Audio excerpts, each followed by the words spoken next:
Hi EDIT6150, my name is Lynn Doster and welcome to my Level 3.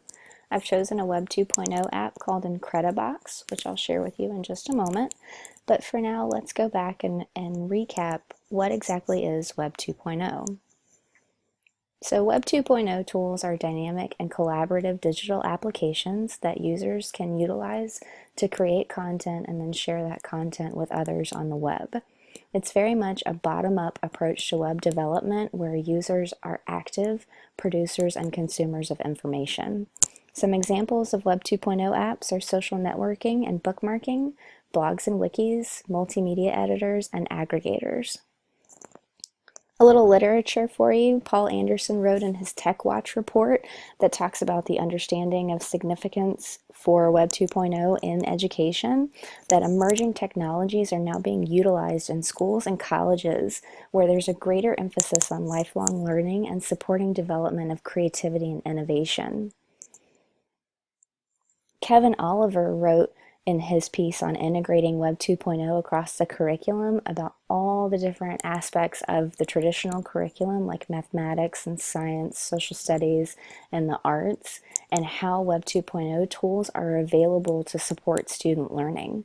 So in particular, for what he calls Music 2.0, Web 2.0 apps and tools can be used to develop performance skills, to broadcast interests and ideas via radio shows and other types of production, and even to use playlists to engage students in conversations about similarities and differences in style of music, and discussions on why certain artists are considered certain genres, or even exploring music that's available on the web that students may not necessarily know about. So Catherine Olson, in her piece called Making the Tech Connection, focuses mainly on music education.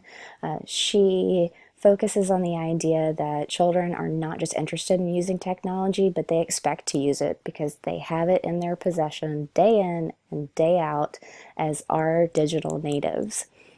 So she states that teachers should look at technology as a means but not an end. So technology can be used simply as an additional modality for engaging students and learning. And what she found is that music teachers who have already integrated technology in their classroom are seeing encouragement of collaborative learning, so students getting together, maybe writing a song together, or creating a piece of music.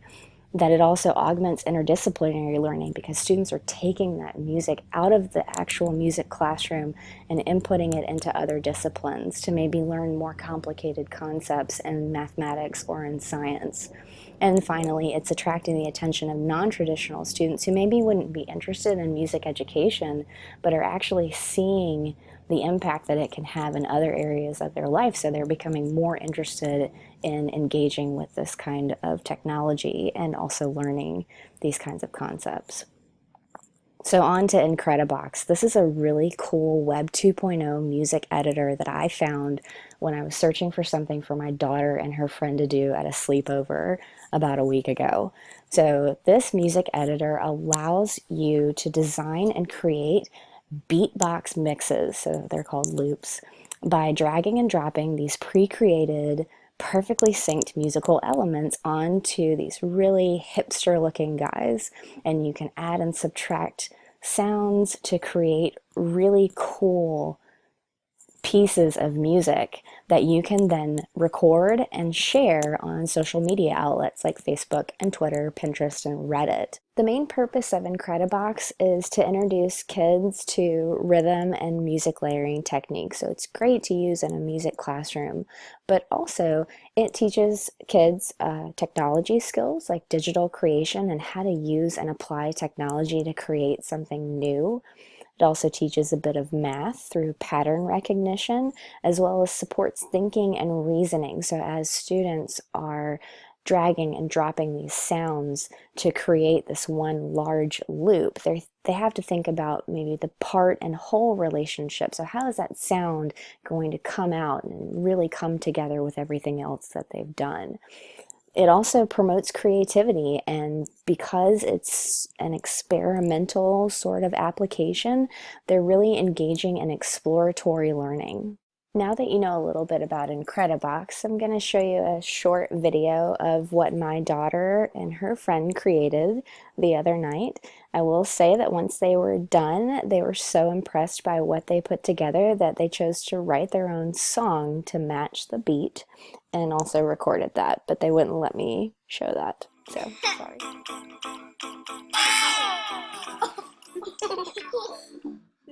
Oh no. You're moving. Sorry.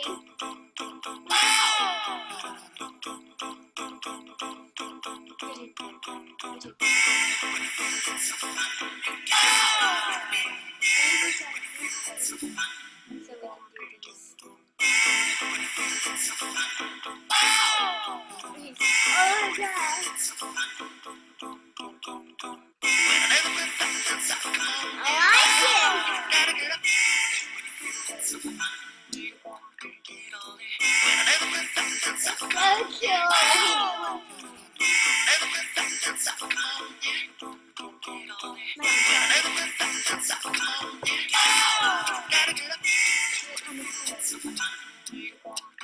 Scuba diving. Scuba diving. Can we do another one? So now that you've seen this application in action, we're going to talk a little bit about its limitations and some recommendations. So Incredibox is quite simplistic. It does get repetitive, so users could get tired of the game pretty quick. It's really meant for beginners, so it's great for young kids as they're really starting to explore music, but once they tap into all the resources available, they're going to be ready to move on to something a bit more complicated. So it does sort of limit their learning experience. The application itself really doesn't have a lot of instructions, so it's kind of hard to navigate at first, but once you get used to it, it's pretty easy to use. And also it is ad supported, so the banners can get a little obtrusive, but none of them are inappropriate, so that was okay. As far as recommendations for the future, I would encourage Incredibox to add more musical elements. There are a lot available, but I feel like there could be more. In addition, they could add some more versions that maybe bring in some different genres, some blues and some jazz, country, things like that. Also, too, if you had the ability to add your voice over it, then you really could record a full song that goes on top of your loop. So right now, also too, the option to export files, you can only export into a WAV file, so no MP4s or MP3s or anything like that. So that would be cool if they had more file types you could export to, but they have mentioned on their Facebook page that they are working on a mobile app, which I thought was really cool. As far as the 4Cs are concerned, Incredibox really hits on collaboration, creativity, and communication. As you saw in the video, my daughter and her friend had a really fantastic time working together to create their own unique composition. They got their creative juices flowing as they were trying to decide which sounds should be placed where and when they should come into the loop, what sounds good together and what doesn't. They really had to communicate with each other too, and they had to listen to each other's ideas in order to work together and really come up with something that they could ultimately be proud of. And like I said, they were so proud of it that they chose to create their very own song and put lyrics to it and also record that. So before I go, I thought I would share this one last piece with you. It's by Baytek and Tarman and AS. It's called Experiencing Technology Integration in Education from a Child's Perspective. So they did this phenomenological study of 6 children's experiences regarding integration of technology in their education. And so what they posited was that if technology was appropriately designed and implemented in instruction, that the potential for learning would increase significantly, that there would be positive outcomes, increased social interactions, better teaching, increased motivation, and just enhanced learning overall. And what they found from these 6 kids' experiences is that they valued technology because it was fun and it was entertaining. They felt more independent when they were using technology, and they had more fun and were more engaged and communicating when it was tech based because they were able to share their interest with others. So I'll leave you with that. Web 2.0 tools, they're awesome. You should use them in your classroom and you should use them at home. We had a great time with Incredibox, so definitely try that one out. Thanks so much.